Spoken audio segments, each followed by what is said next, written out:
I believe in the name of Jesus. Oh, there's power in the name of Jesus. Oh, there's power in the name of Jesus. Oh, he's holy, he's anointed to heal my diseases.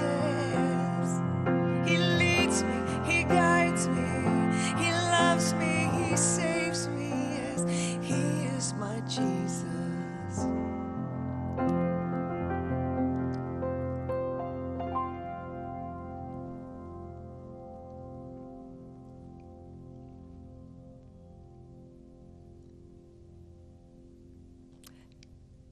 The name of Jesus used to mean nothing to me, except sometimes if I was maybe swearing or telling a joke.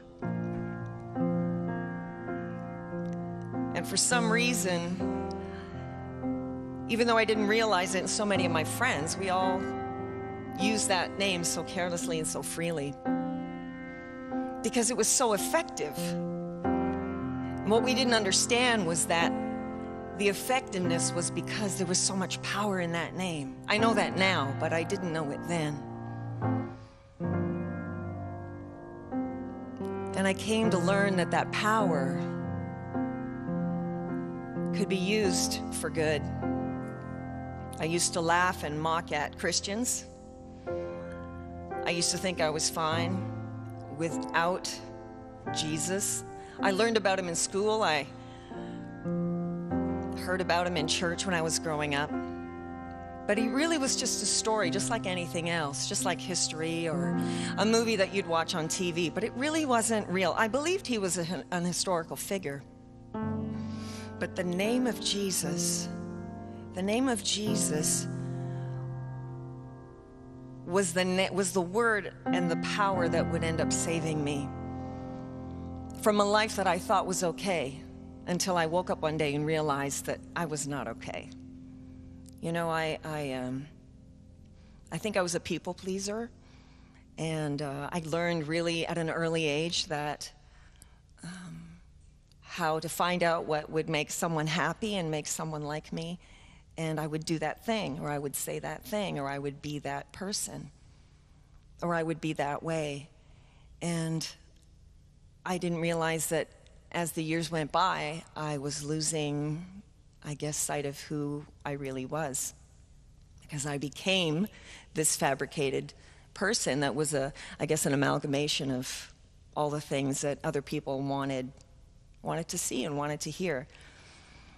And they were happy, and that made me happy, but that's not the kind of happy that makes a lasting joy or makes you have a reason to keep on going, because you feel trapped. You feel like you're at the mercy and the control and the power of other people.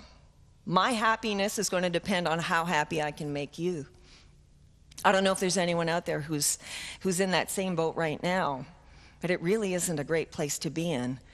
You're that person that everyone likes, the person that has so many friends, the person that makes people laugh, and you know, when you come in the room, people just can't wait to see what you're going to say or do to brighten their day, and yet you're the one who is getting sinking lower and lower into a darker and darker place.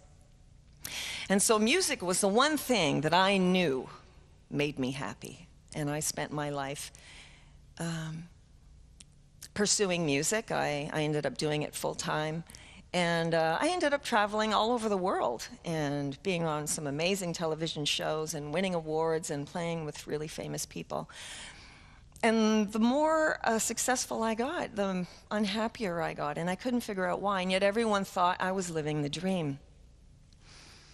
And so I began to wonder, wow, if this isn't going to make it for me, and I'm getting pretty sick and tired of, I guess, putting out that energy every day, trying to figure out what's going to make you happy, that all of a sudden, the desire began to rise up in me.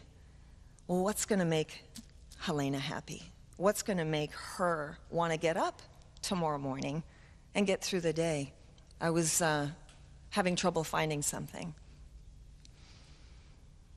And I started to play for some Christian singers, and was exposed to a new kind of church, different from what I grew up in.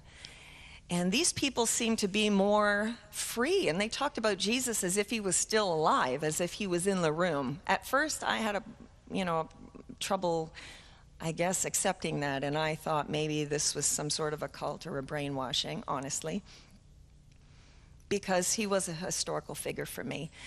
And, I thought that as long as you're a good person, if there really is a heaven and a hell, that's all that really mattered. But the more I got exposed to this Jesus that people were talking about, they were using this name in a totally different way than what I was used to. They revered and respected that name, and they would never joke about him.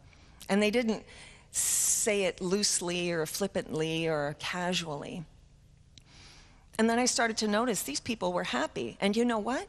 They weren't looking to me to make them happy. They weren't looking to me to be the source of their peace, their joy. And I thought, man, I want that.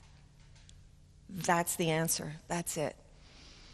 And I think the answer is in this Jesus person. And if he's really real, then he's got to be real for me too. If he really is who he said he was and who they say he is, then he's not a respecter of persons. He doesn't have a special private club. And so I just realized one day, I want to have this relationship with this person. You know what? He really is real. He showed himself real to me. And my whole life changed that day. And it can for you too. And all you have to do is say, Jesus, if you're real, will you be real to me in my life? Ask him today, and he'll change your life too.